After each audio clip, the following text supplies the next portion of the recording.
What's good, YouTube? It's your boy Show with another video, man. And today we talking about Spider-Man. It's coming out very soon. Very soon. Should be out probably tomorrow, depending on when this video drops.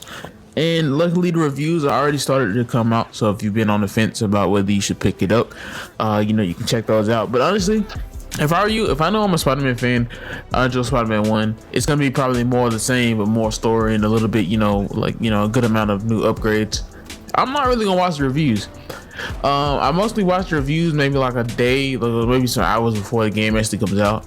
I'm kind of one of the people that if I know I'm really excited for a game, then I'll just literally wait to watch reviews until the game is almost here, so that I can kind of hype myself up. Now I think that it's been about 3 years since the previous Spider-Man game, which was Miles Morales. And either way you really look at it, Miles Morales is more of a very, very long DLC to the original Spider-Man. I didn't necessarily think it was like only DLC worthy. What I mean by that is that it obviously wasn't as long as the original Spider-Man game, and it felt like it was a Spider-Man game that used the same mechanics, but wasn't really a true sequel. Maybe like the Miles side story, made into one big game. And it had the new mix of powers and stuff, and the kind of new story, getting to walk in Miles' shoes was really cool. Now with all the hype of the Spider-Verse movie, that came out, that was a big hit. The original Spider-Verse movie was also a big hit. Miles' character has been more important to the Spider-Man franchise than a lot of characters at this point. He's a really big name, so when you think about Spider-Man, you're thinking about him too. And he's definitely the definition of a character that succeeds a very popular character but done really right.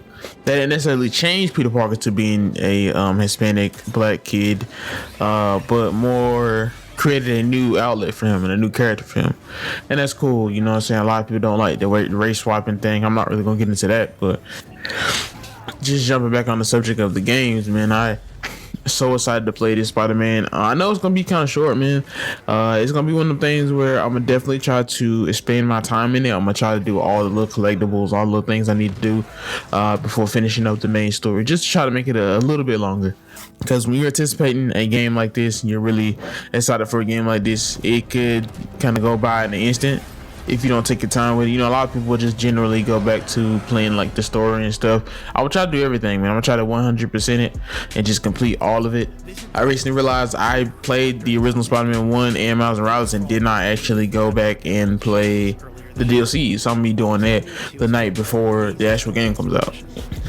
Now, I don't think people want to hear this, but honestly, I think Spider-Man is going to take Game of the Year. I think it's coming out right at a great time. Like, it's coming out towards the end of the year, and it should be eligible, if I'm not mistaken, for the Game Awards. So that should be interesting to see how that comes out. I had a couple of candidates, to be honest. I think Final Fantasy was really great. I think Baldur's Gate was really great. I don't know much about Diablo and Starfield, so I didn't play those, so I can't really speak on them. But in my opinion, the only three in the running to really get Game of the Year is probably gonna be Zelda, Spider-Man, or Baldur's Gate. I think Baldur's Gate is such an amazing game. It's really well done, but I just don't think it has the specific fan base enough to make it Game of the Year. I think it could be. I think, to me, honestly, it's probably the choice for Game of the Year. I haven't played Spider-Man yet, so I'll probably be changing my tune later on, but Baldur's Gate is definitely like a great game, and it's kind of well polished. As far as, at least now, as far as Zelda Tears of the Kingdom, I think it was such a great game, such an adventurous game. I do feel like it's it's like Breath of the Wild too. Obviously that's what the game is, but you can see a lot of the original Breath of the Wild in there. It's not like a minus points for that, but I'm just saying, it's me specifically, I would choose Baldur's Gate because it's a sequel. It's Baldur's Gate 3, but to me it's not really a sequel. It's my first time playing it. That's just my bias. And then, like I said, Spider-Man hasn't come out yet. I think, honestly, like I said, I think the only three in the real running for me, the real thought process behind it, is Baldur's Gate, Spider-Man, and Zelda. I think Zelda and Spider-Man have a way bigger fan base than somebody who might play Baldur's Gate.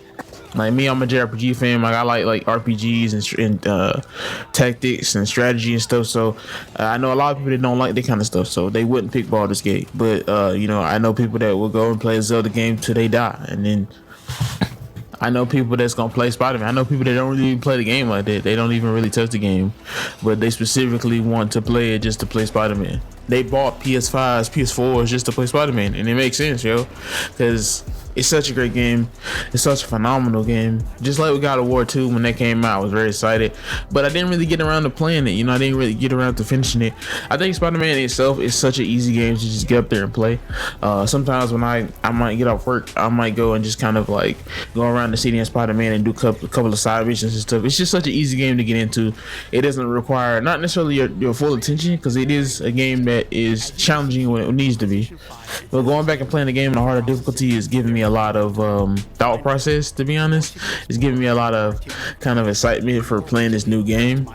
I mean, even as I look at my timeline now, man, I see that everybody talking about it. People done played this, they done played the early versions of this, and you know, I haven't looked at any of the reviews, because I seen like maybe like one news article. The headline was basically saying it's amazing but not spectacular. So there's probably some issues people felt like were with the game and it didn't change enough. Me personally, I love to get into the world of Spider-Man 2, where we can actually do a little bit more, you know, have a little bit more costumes, more outfits, you know, really revisit the world with a new story. That's all I really ask for. That's all I really care about, to be honest. Other than that, man, I'm not picky. I'm not gonna lie, I'm not picky. I'm kind of hyped for what this may bring. And Spider-Man, like I said, Spider-Man is probably a definite lock for Game of the Year, because it has the recency bias for sure, and there's such a big fan base with being Marvel superheroes and Spider-Man. Spider-Man is like the most well-liked superhero in Marvel. I like everything about it. I like that you can switch between the characters like at will. That to me is really cool. I remember seeing it in like games like GTA and wondering they never did it again. They never did something really nothing like that. Not really. I always thought it was kind of curious. I like how it'll feel now with you know, Miles Morales, and you know, going around the city as Peter and kind of seeing Miles do his own little crime solving thing. You can go help him and do whatever situation what that requires you to do. And you know, honestly, like I said, I plan to be doing a lot when it comes to these new Spider-Man games. I don't know if I'm gonna stream it, probably not. I don't even know if I'm gonna do gameplay of it, because I think in games like this, for me specifically, is the reason why I can't be a person that does walkthroughs. It's just simply the fact that I like enjoying the game too much. I don't like stopping and cataloging my play. I kind of like just playing games. But with that being said, guys, what are you most excited for about when it comes to Spider-Man 2? Do you think Spider-Man dies in this one? You think Peter Parker dies in there? I heard somebody tell me that Peter Parker is probably going to die in this one, or they was going to make a third one and he was going to die. I think eventually he probably will die, because there's a lot. That's what happens a lot in his story, and it'll force Miles to kind of grow up older and stuff. And I think at least in the third game they'll make like more of a multiverse Spider-Man type of thing. But with that being said, guys, thanks for watching. Please subscribe. I'll see you guys next video.